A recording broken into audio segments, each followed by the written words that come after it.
आज का टॉपिक है जियोलॉजिकल मैप। जियोलॉजिकल मैप को हिंदी में भूवैज्ञानिक मानचित्र कहते हैं। ठीक है, तो जियोलॉजिकल मतलब भू मतलब क्या हुआ, जमीन है ना। जमीन में का जो वैज्ञानिक रूप से जो मानचित्र बनाया जाता है उसको कहते हैं भूवैज्ञानिक मानचित्र। इसमें हम इस चैप्टर में कई टर्म्स हम आगे पढ़ेंगे और वो जब समझना होगा तो इन सारे चीज़ों जो भी टर्म्स हैं उसको जब आप एक बार पढ़ लेंगे ना तो वो समझ में आएगा। तो हम सारे पहले टर्म्स को बता रहे हैं। स्थलाकृति मैप, जो कि अभी हम लोग इसमें पढ़ेंगे। मैप में स्थलाकृति मतलब स्थलाकृति की मानचित्र, इसको इंग्लिश में कहते हैं टोपोग्राफिक मैप। दूसरा रूढ़ चिन्हों, रूढ़ चिन्ह को इंग्लिश में कहते हैं कन्वेक्शनल साइन।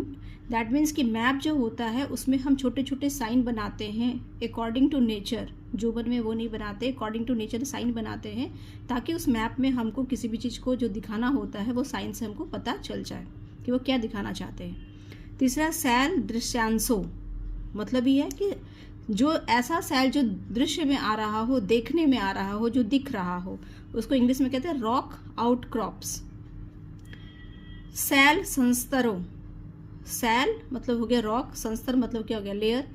इसको इंग्लिश में कहते हैं रॉक बेड्स। रॉक्स जो हैं वो अलग अलग कलर के, अलग अलग टाइम के होते हैं, तो उसके अलग अलग सेडिमेंटेशन के द्वारा बेड बनते जाते हैं, लेयर बाय लेयर जमते जाते हैं और बेड बन जाते हैं, तो इसको कहते हैं सैल संस्तर। संस्तरों के नमन की मात्रा, amount of dip. That means कि जो लेयर है वो कितना झुका हुआ है। हमेशा ये नहीं होता है कि लेयर हॉरिजेंटली होता है, वर्टिकली होता है, ये टिल्टेड भी होता है। कितना झुका हुआ है उसका जो कितना एंगल है उसको कहते हैं डिप। तो अमाउंट ऑफ डिप किस चीज का, जो रॉक बेड से उसका। नेक्स्ट है विभंग रेखाएं, फ्रैक्चर लाइंस। उसमें जहाँ पे जो रॉक एक दूसरे से किसी वजह से टूट करके आगे पीछे हो जाते हैं तो उसको कहते हैं फ्रैक्चर लाइन। ये आपको डायग्राम के द्वारा सब दिखा देंगे। वलन अक्ष, एक्सिस ऑफ फोल्ड। फोल्ड मतलब जो भी रॉक्स हैं कोई वो जो है ना वो बन जाते हैं हमारे फोल्डेड माउंटेन। तो फोल्ड कितना ऊंचा है इसको हम एक्सिस ऑफ फोल्ड के द्वारा दिखाते हैं। अनुभाग, सेक्शन। सेक्शन क्या होता है कि इस जियोलॉजिकल मैप में एक सेक्शन लाइन बना करके, सेक्शन लाइन में क्या करते हैं कि जो रॉक बेड्स होते हैं उसको बीचों बीच हम कट करते हैं लाइन के द्वारा, और फिर उस जो बेड होते हैं उसके बारे में हम लोग डिस्क्राइब करके उसको हम लोग रीड करते हैं किस टाइप के रॉक है।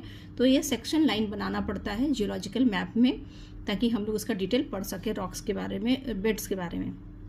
अध्यारोपण, सुपर इम्पोजिशन मतलब होता है क्या होता है, प्रोफाइल बनाते हैं जियोलॉजिकल मैप में। उसमें जो अलग अलग जो है जो हाइट के जो रॉक जो फोल्डेड जो माउंटेन होते हैं उसको एक दूसरे के ऊपर रख करके हम लोग एक साथ पूरा का पूरा फिजिकल स्ट्रक्चर दिखाते हैं। इसी को कहते हैं अध्यारोपण या सुपर इम्पोजिशन। ये आगे पढ़ेंगे तो आपको क्लियर और होगा। खनिज पिंड, मिनरल बॉडीज, किस रॉक में किस टाइप का मिनरल से बना है, उसका किस टाइप का कलर है। हम लोग जब रॉक्स देखते हैं तो उसमें किस टाइप के मिनरल्स हो सकते हैं वो हम लोग पता कर लेते हैं, है ना। उसका कलर हो, उसका कंपोजिशन हो, स्ट्रक्चर हो, इससे तो ये होता है किस टाइप का मिनरल्स, उसको मिनरल बॉडीज कहते हैं, क्योंकि जितने भी मिनरल्स हैं वो सब रॉक से ही मिलते हैं। नेक्स्ट है संरचनात्मक आचरण, लिथोलॉजिकल एसोसिएशन। कैसा उसका स्ट्रक्चर है, हर रॉक का अलग अलग होता है, उसका जो साइज होता है हर पार्टिकल्स का वो अलग अलग होते हैं, इसको कहते हैं लिथोलॉजिकल एसोसिएशन। भूवैज्ञानिक अनुभागों, जियोलॉजिकल सेक्शन, जो बताया आपको सेक्शन को ही है, उसी में जब हम लोग जियोलॉजिकल मैप में यूज़ करते हैं तो उसको कहते हैं जियोलॉजिकल सेक्शन। भूवैज्ञानिक संरचना, ये कि जियोलॉजिकल स्ट्रक्चर, कैसा हमारा भू आकृति का कैसा संरचना है ना, ऊपर उठा है कि धंसा हुआ है कि प्लेन है, ये सारी चीज़ों को हम लोग पढ़ते हैं। तो अभी हम लोग आपको पढ़ाएंगे स्थलाकृतिक मानचित्र, टोपोग्राफिकल मैप। ये कितने तरह के होते हैं, कैसे ये बनते हैं, है ना, और किस यूज के ये होते हैं वो है। तो इसका सबसे पहले डिफिनीशन की टोपोग्राफिकल मैप का डिफिनीशन क्या है।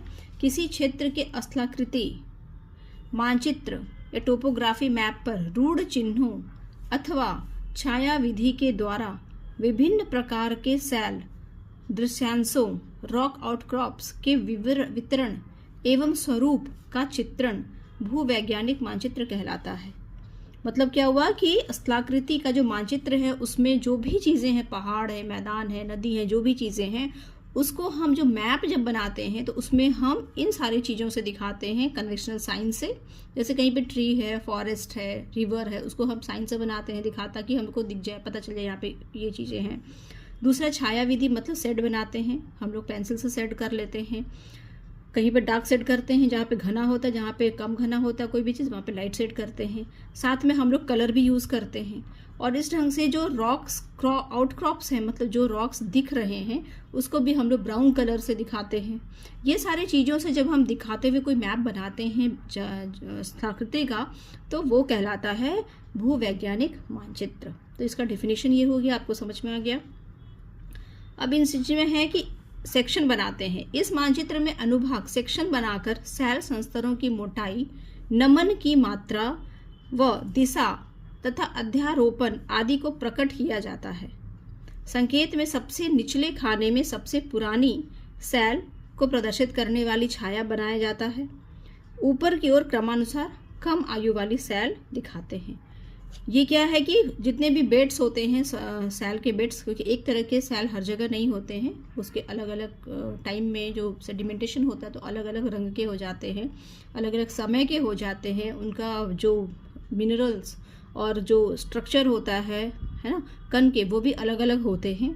तो ये सारे चीज़ों को हम कैसे दिखाते हैं, जब तक कि हम उसको कट नहीं करेंगे, उसको हम अंदर जाकर के कट करके पूरा एक साइड से नहीं देखेंगे, तब तक हमको वो पता नहीं चलेगा। तो इन सारी चीज़ को पता करने के लिए कि रॉक्स का कैसा टाइप्स है, क्या क्वालिटी है, कैसा डिस्ट्रीब्यूशन है, इसके लिए हमको सेक्शन बनाना पड़ता है। जस्ट लाइक आप लोग इमेज देख रहे हैं, ये है हमारे पास एक, समझ लीजिए कि ये एक बेड रॉक है। ये बेड रॉक है जिसका कि ऊपरी पार्ट नया है, जो कि सेडिमेंटेशन के द्वारा बना है, और जो है इसके नीचे एक और बेड रॉक है जिसको कि हम, ये देखिए, ये नीचे ब्राउन कलर का है, ऊपर वाइट है। ये मान लीजिए बेड रॉक है, 2 टाइम का बना हुआ बेड है। ये है नवीन है, नया है, ये है पुराना। अब हम इसको मान लीजिए ऊपर में ऐसे फ्लैट रहेगा तो हमको कैसे पता चलेगा कि नीचे का जो रॉक है वो कैसा है। अगर हमको नीचे का पता नहीं चलेगा तो कोई भी जैसा हम काम करते हैं ना, तालाब खोदना हुआ या फिर कंस्ट्रक्शन का काम हुआ, तो नीचे का भी रॉक कैसा है, इसके लिए हमको क्या करना पड़ेगा, हमको इसको ज़मीन को कट करना पड़ेगा और हमको साइड से देखना पड़ेगा कि नीचे किस किस टाइप के रॉक्स हैं और किस नेचर के हैं। तो जैसे हम इसको कट करते हैं, ऊपर से तो हमको ये दिख नहीं रहा है, तो इसको कट कर लेंगे। ये हो गया सेक्शन लाइन। ये जो कट किए हम बीचों बीच, ये हो गया सेक्शन लाइन। बेड को हम कट किए, और कट करने के बाद अब हम जब इसको देखते हैं तो ये दिखता है ऐसा, है ना। ये दिखा कि ऊपरी पार्ट जो है वो वाइट कलर का है और नीचे ब्राउन है। अब हम ये पता कर सकते हैं, अब देखो इसमें भी कलर अलग दिख रहा है आपको, वाइट भी है, लाइट ब्राउन है, फिर वाइट है, फिर डार्क ब्राउन है। तो सेडिमेंटेशन ऐसा ही होता है, जो सबसे नीचे का होता है वो सबसे पुराना रॉक होता है, फिर उससे थोड़ा लाइट ऊपर का, फिर सबसे ऊपर में वाइट, ये कम कलर का होता है।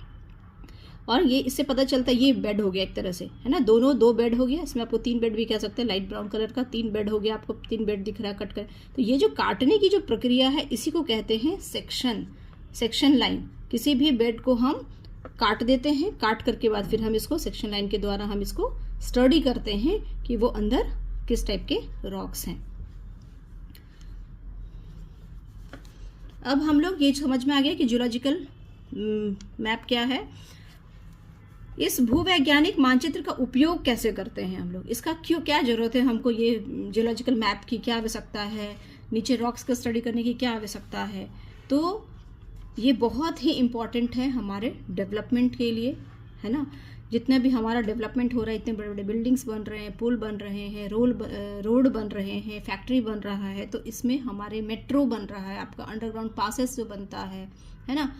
ये सारी चीज़ों की के लिए ये बेड रॉक या बेडिंग प्लेन जो है उसकी स्टडी हमको बहुत ही ज़रूरी है, और ये हमको जियोलॉजिकल मैप से ही पता चलता है। इसमें हम दिखाते हैं कितने तरह के मैप हैं इसमें। इसका पहले हम लोग उपयोग पढ़ लेंगे, इसका यूजेस क्या है जियोलॉजिकल मैप का। इसमें सेल संरचना मतलब रॉक स्ट्रक्चर के लक्षणों को स्पष्ट किया जाता है। किस लक्षण के हैं, किस क्वालिटी के हैं। अतः भूविज्ञान, जियोलॉजी, सिविल इंजीनियरिंग तथा एवं भौतिक भूगोल के क्षेत्र में भूवैज्ञानिक मानचित्र का सबसे अधिक प्रयोग होता है। इसका कहाँ होंगे, ज्योग्राफी वाले भी पढ़ते हैं, है ना। हम लोग क्या पढ़ते हैं, हम लोग रॉक्स के बारे में, चट्टान के बारे में पढ़ते हैं। इंजीनियरिंग के लोग जैसे रोड निर्माण होता है, पुल निर्माण होता है ना, डैम का निर्माण होता है, तो क्या होता है, रेलवे लाइन होता है। तो इंजीनियरिंग वाले क्या होता है, अगर नीचे का हमको रॉक्स का स्ट्रक्चर नहीं पता रहेगा, उसकी क्वालिटी नहीं पता रहेगा, तो हम उस पर काम नहीं कर पाएंगे। अलग अलग रॉक की अलग अलग क्वालिटी है, कोई धंसने वाला होता है, कोई बहुत स्ट्रॉन्ग होता है। तो उस हिसाब से जब ज़मीन, जियोलॉजिकल मैप में ज़मीन के नीचे हम देखते हैं रॉक्स के टाइप्स, है ना, तभी हम उस पर कोई डिसीजन ले पाते हैं कि वहाँ पे हम ये काम कर सकते हैं कि नहीं। जैसे अभी कहीं भी मेट्रो बन रहा है तो क्या अंडरग्राउंड प्रोसेस है, उसमें अंडरग्राउंड मेट्रो चलेगा, तो भाई कैसे जगह पे हम उसको बना सकते हैं ताकि ऊपर का ज़मीन धंस नहीं जाए। तो ये सारी चीज़ें जो हैं इस मैप में हमको पता चलता है। So it is very important. दूसरा है विभिन्न खनिज पिंडों के संरचनात्मक आचरण, लिथोलॉजिकल एसोसिएशन से ज्ञात नियमों के आधार पर खनिज पदार्थों की खोज, है ना, उसका कैसा है संरचना। लिथोलॉजिकल एसोसिएशन क्या है ना, हर चीज़ बना है कि कुछ ना कुछ केमिकल, है ना, मिनरल्स जो बने हैं वो कैसा उसका एसोसिएशन है, कैसा उसका संगठन है ना, उस पे आधार पे हम खनिज का पता करते हैं कि वो किस टाइप की खनिज हैं। जैसे आयरन ओर है ना, कोई आपका लिग्नाइट है, तो अलग अलग तरह के होते हैं।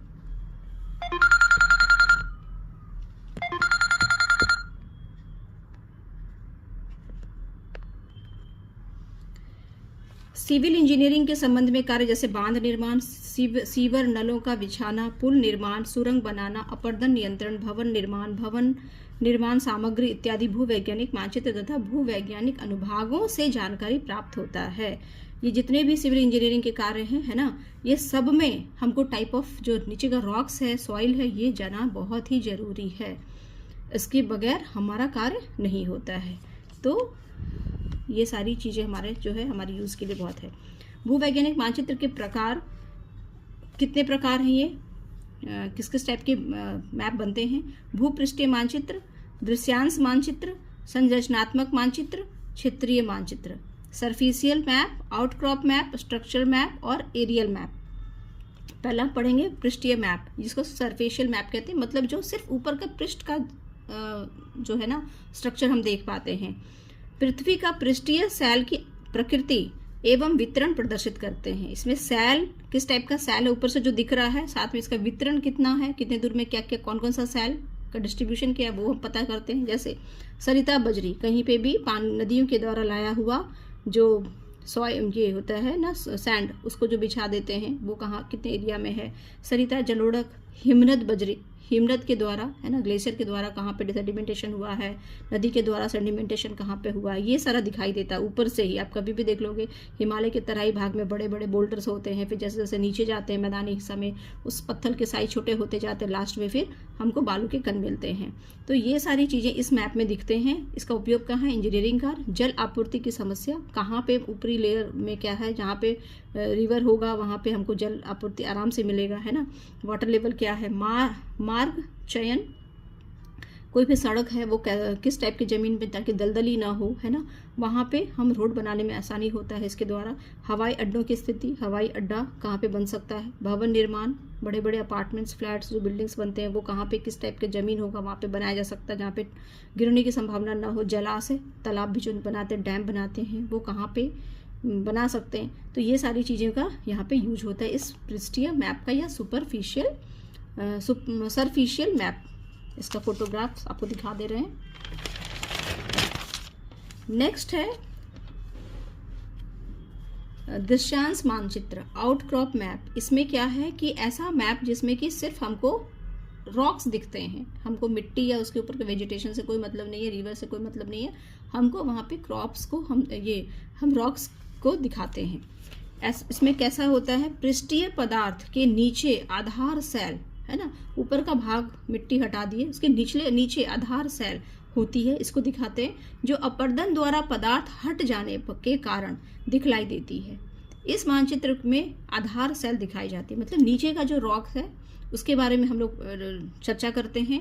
और इसमें हम लोग स्पेशली वैसा जगह पे जहाँ पे इरोजन हो जाता है तो सारे मिट्टी हट जाते हैं, पेड़ पौधा किसी चट्टान पे नहीं होता तो चट्टान बाहर की उभरे रहते हैं, दिखते हैं, उसके सारा कुछ उसका स्ट्रक्चर दिखता है। तो स्पेशली उसका हम लोग इसमें मैप बनाते हैं, या मैप बनाते भी हैं तो हम लोग मिट्टी और वेजिटेशंस को इग्नोर करते हुए निचले पार्ट्स को भी इसमें हम दिखाते हैं। उपयोग का खनिज पदार्थ तथा भवन निर्माण सामग्री प्राप्त करने के लिए उपयुक्त होता है। जैसे हमको खनिज पदार्थ निकालना है तो वैसा रॉक हमको दिख रहा है भाई जहाँ पे मिनरल से भरा हुआ रॉक है ना, या फिर भवन निर्माण के लिए जैसे ग्रेनाइट हमको चाहिए होता है, सैंडस्टोन चाहिए होता है, तो ये किस टाइप का वहाँ पे रॉक है वो रॉक को देख करके पता कर लेंगे कि वो हमारे किस काम के हैं। जैसे ये आपको ग्रेनाइट है ना, मार्बल निकलते हैं, ये सब भवन निर्माण के सामग्री हैं। तो ऊपर जो आउटक्रॉप्स जो मैप होते हैं उसमें हम पता कर लेंगे कि इस जगह से हमको ये जो इस टाइप के रॉक हमको मिल सकते हैं। नेक्स्ट क्षेत्रीय मानचित्र एरियल मैप। इसमें क्या है कि इसमें मिट्टी तथा वनस्पति का पूर्णता भाव मानते हुए धरातल पर दिखलाई देने वाले एक तथा अनुमानित भूवैज्ञानिक रचनाओं को एक लगातार क्रम के रूप में अलग अलग रंगों तथा छायाओं या रूढ़ चिन्हों द्वारा प्रदर्शित करते हैं। इसमें 3 चीज़ें हैं, रंग का भी यूज़ करते हैं, शेड का भी यूज़ करते हैं और रूढ़ चिन्ह का भी यूज़ करते हैं। बेसिकली इसमें रंग और छाया मतलब शेड और कलर का यूज़ करते हैं। इसमें भी हम मिट्टी वेजिटेशन को हटा देते हैं। इसमें सिर्फ हम उसके अल्टीट्यूड्स को देखते हैं, उसके डिस्ट्रीब्यूशंस को देखते हैं, उसके अल्टीट्यूड्स को देखते हैं। जो भी ऊपर का भू आकृति रहता है उसको हम लोग मिट्टी और वनस्पति को इग्नोर करते हैं, इसके बारे में चर्चा नहीं करते हैं। सिर्फ उसका शेप देखते हैं, ज़मीन का शेप कैसा है, और उस शेप को उस हाइट के हिसाब से उसमें हम लोग कलर डालते हैं, शेड डालते हैं। उपयोग क्या है? भौतिक भूगोल तथा भू आकृति विज्ञान में सर्वाधिक उपयोग होता है। अगर आपको पूछेगा फिजिकल ज्योग्राफी और जियोमॉर्फोलॉजी है ना, तो इसमें कौन सा सबसे ज़्यादा यूज होता है? एरियल मैप, क्योंकि हम लोग सच में ज्योग्राफी में जो है सिर्फ ऊपरी सतह उसके जो आकृति होती है भू धरातल की उसके बारे में ही हम पढ़ते हैं। जियोलॉजी में है ना, ये सब चीज़ में जाके जियोलॉजी में हम लोग नीचे ज़मीन के बारे में पढ़ते हैं, बट ज्योग्राफी फिजिकल ज्योग्राफी भू आकृति विज्ञान में हम लोग ऊपरी ही आकृति को देख के पढ़ाई करते हैं। तो इसके लिए एरियल मैप इंपॉर्टेंट है। नेक्स्ट है संरचनात्मक मानचित्र, स्ट्रक्चरल मैप। इस मानचित्र में भू वैज्ञानिक संरचना को केवल संरचनात्मक रूढ़ चिन्हों की सहायता से प्रकट करते हैं। अब इसमें देखिए कि इसमें सिर्फ रूढ़ चिन्ह का यूज होता है, इसमें कोई कलर या फिर शेड का यूज नहीं होता है। उसमें स्ट्रक्चर बताता है कि है ना कैसा रॉक का स्ट्रक्चर कैसा है। जिन क्षेत्रों में भूवैज्ञानिक संरचना अधिक जटिल होती है, अर्थात जहां थोड़ी थोड़ी दूर पर ही अलग अलग प्रकार के भूवैज्ञानिक संरचना होती है, इसमें रूढ़ चिन्हों की निर्देशिक में लिखना जरूरी होता है। जहाँ पे ऐसा ये एक क्वेश्चन आपसे पूछ सकता है कि जो सबसे जटिल जहाँ पे होता है, बहुत जल्दी चेंज हो रहा है रिलीफ फीचर्स, वहाँ पे कौन सा मैप का यूज होगा? तो वहाँ पे स्ट्रक्चरल मैप का यूज़ होगा। और इसमें सिर्फ और सिर्फ हम रूढ़ चिन्ह कन्वेक्शनल साइन के द्वारा ही हम लोग उसको दिखाते हैं चीज़ों को। पहाड़ हो कि मैदान हो कि नदी हो, उसको हम लोग वहाँ पे कलर का यूज़ नहीं करते, क्योंकि इतना नज़दीक चेंज अगर होगा, जटिल होगी, तो हम लोग उतना जल्दी उसको वो क्लियर नहीं होगा, मैप में बहुत कुछ साफ साफ दिखेगा नहीं। ठीक है, तो इसमें लीजेंड्स को लिखना ज़रूरी होता है। तो इस तरह से ये टाइप ऑफ मैप हो गए, और आपका ये जियोलॉजिकल मैप का बेसिक चैप्टर था ये, जो कि बहुत ही इम्पोर्टेंट था। Thank you.